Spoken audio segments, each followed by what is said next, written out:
another Tales by Moonlight. And today I'm going to be telling you a very interesting story. An African story, real African story. And today's story is about Jabari. Jabari, a long way from home. That's the story I am going to be telling to you today. Once upon a time, Jabari lived in his village with his mother, Tata, his father, Kuza, and his sisters. Now, Jabari noticed after a while that the village was full of old men, old women, and little children. All the young people had disappeared. And so he started wondering, how come all the young people were leaving the village? It's like they grow up and as soon as they become old enough to be helpful in the farm, they just pack their bags and they disappear. So the old men were getting frail and tired and they couldn't do a lot in the farms. The women were equally old and they couldn't do so much in the farms. And then the children were too young to do anything meaningful. So you know what happened to the land? There was hardly enough food because the people who had the strength to work in the farm were all gone. And so one day, Jabari decided to ask his father, why is it like this? Because he could see that his father was trying so hard, but there was never enough food for them to eat at home.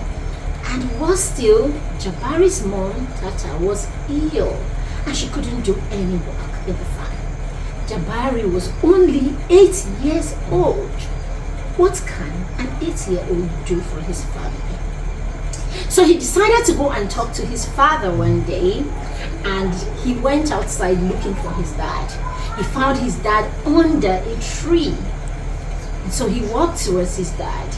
When he got there, he was like, Papa, can I speak to you?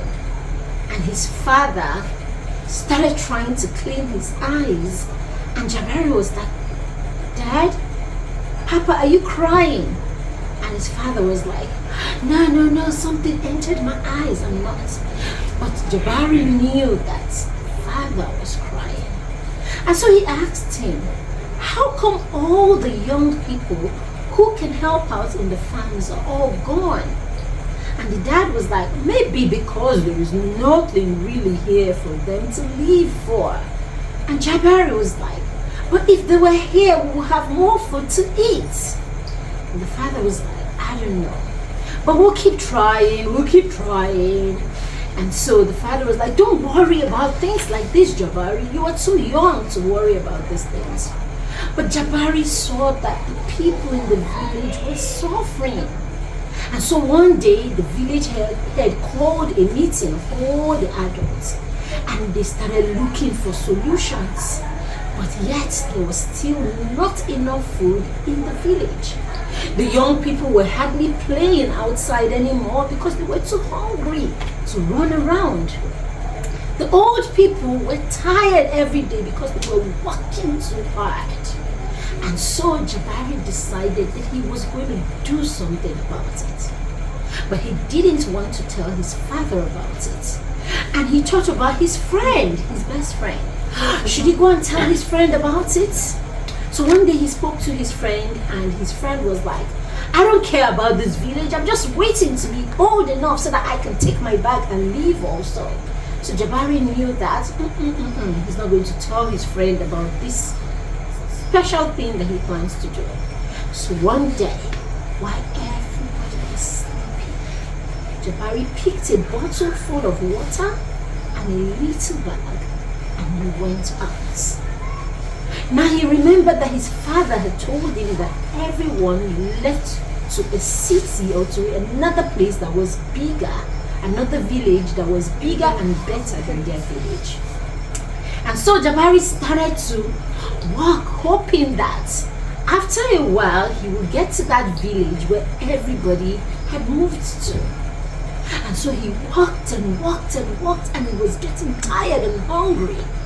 And then in the morning, he realized that there was no village in sight. Back at home, the parents started getting worried. How come Jabari hasn't woken up? But then his sisters went to check and they realized he was not in his bed. And everybody got worried, where's Jabari? And they started searching for Jabari everywhere, but they couldn't find him. Meanwhile, in the bush or in the forest, Jabari kept on walking and walking and walking. And then the whole day passed and Jabari did not see any village in sight. He kept on walking and walking. He met all kinds of wild animals. He would hide when he sees them. He met all kinds of frightening things. But Jabari did not give up.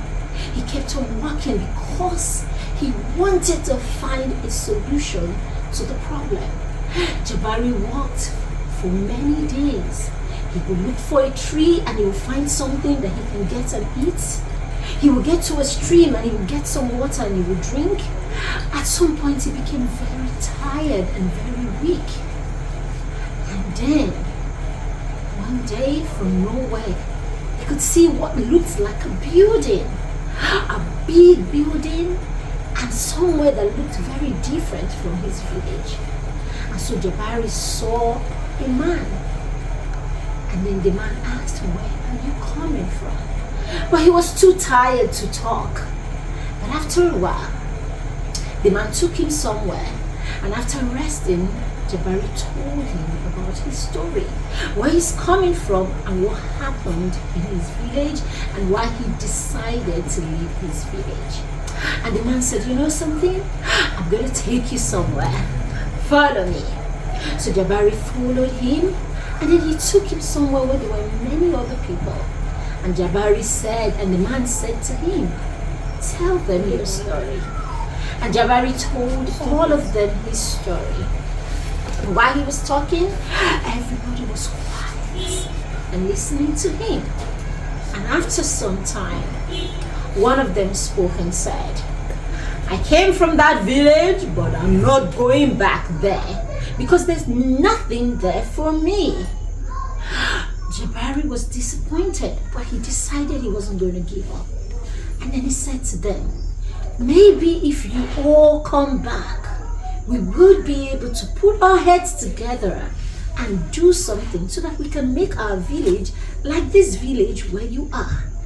And then another person said, you know something, I really don't care about that village because there's also nothing there for me. And then Jabari wanted to give up, but something said, no, I can't come this far. I know my parents are worried about me. I can go through all of these and not be successful. And Jabari tried one more time to convince them. If you come, I would make sure that I make everybody put their ideas together, put our heads together to do something for our village. And I promise you, we will make our village as great as this village where you are.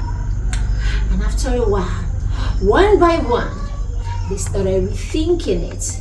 And then one person stood up finally and said, I really don't care so much about that village, but because of your courage and because of all the pain that you have taken to come here, I'm going to go back with you. But I promise you, if nothing changes there, I'm going to pick my bag and leave again. And Jabari said, thank you.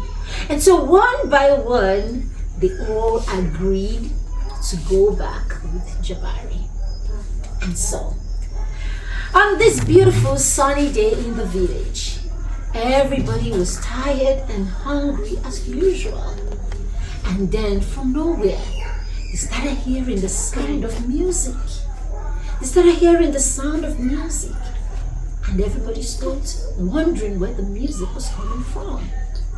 Jabari's parents also heard the sound of music. And then they wondered, where is it coming from? All of a sudden they turned and they saw Jabari. And he wasn't alone this time. He was with many of the older young people from the village. And everybody was happy and excited that all the young men and women were back. and it was time for them to put their hands together and make their village great again. The end. All right. So, what are the qualities that Jabari had? Yes? I think one of the qualities that Jabari had was he was confident and bold. He was bold and confident, yes. Courage and resilience. He had resilience. He didn't want to give up. He had courage. Even. He had the mentality to keep going. He had the mentality to keep going. Yes. He was thoughtful. He was thoughtful. He cared not just about himself and his family, but about everyone. So thank you everyone for coming to Aunty Marybeth's story time today. Alright, until next week when I bring you another story in our Aunty Marybeth's story time. Tales by Moonlight. See you in tomorrow's challenge. Bye everyone. Good night. Bye.